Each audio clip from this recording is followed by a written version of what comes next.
A paz do Senhor. Eu sou o missionário Jonas Rimário e estou aqui trazendo mais uma palavra de Deus abençoada para o seu coração. Hoje eu quero estar lendo em Mateus 28:18. Amém? E chegando-se Jesus falou-lhes, dizendo: É-me dado todo o poder no céu e na terra. Amém? Então, já que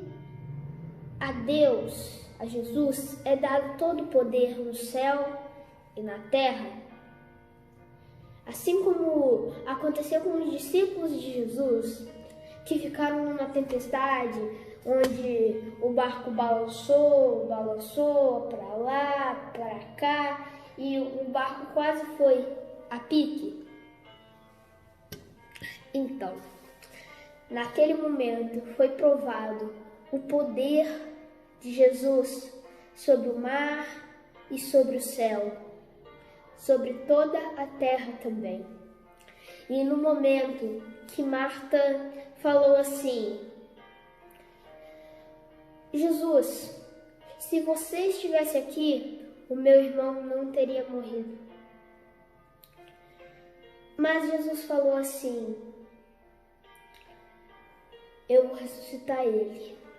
Aí ela falou, claro, no dia final, né? Eu sei disso. Eu creio nisso. Mas Jesus é o Deus do impossível. Então, ele foi lá, ressuscitou Lázaro depois de 4 dias. Ele desfez a tempestade. Ele fez muitas coisas para nos ajudar. Então, tenha fé que Jesus vai te ajudar, que você sempre vai estar seguro com Jesus no barco. Mas tem condições, sabia? Essas condições são: não estamos dispensados em fazer a nossa parte. Nós temos que fazer a nossa parte perante Deus, para termos Jesus no nosso barco. E a segunda condição é que nós não temos a garantia de ausência de problemas, porque é Deus que nos prova. Porque quando a gente está muito exaltado, Ele nos prova para provar a nós mesmos que nós viemos do pó e retornaremos ao pó. Mas Jonas, Deus não sabe de todas as coisas? Sim.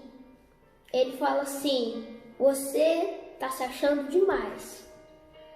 Eu vou te botar essa prova para ver se você cai a ficha. Para você falar assim: não, realmente, eu sou um homem ingrato, de pouca fé. Então temos que estar, irmãos, constantemente renovando a nossa fé. Mas como que eu renovo a nossa fé? Falando assim: tá cheio de fé, né? Aí, tô sim, graças a Deus. Não tem aquele ditado, todo cuidado é pouco? Então, toda a fé é pouca. Mas basta ter fé para vencer. Um caso na justiça, para vencer uma batalha espiritual, basta ter fé. E com mais fé ainda, nós vamos vencer a batalha final. Fiquem com Deus, a paz do Senhor. Tenha Jesus no barco. Beijo.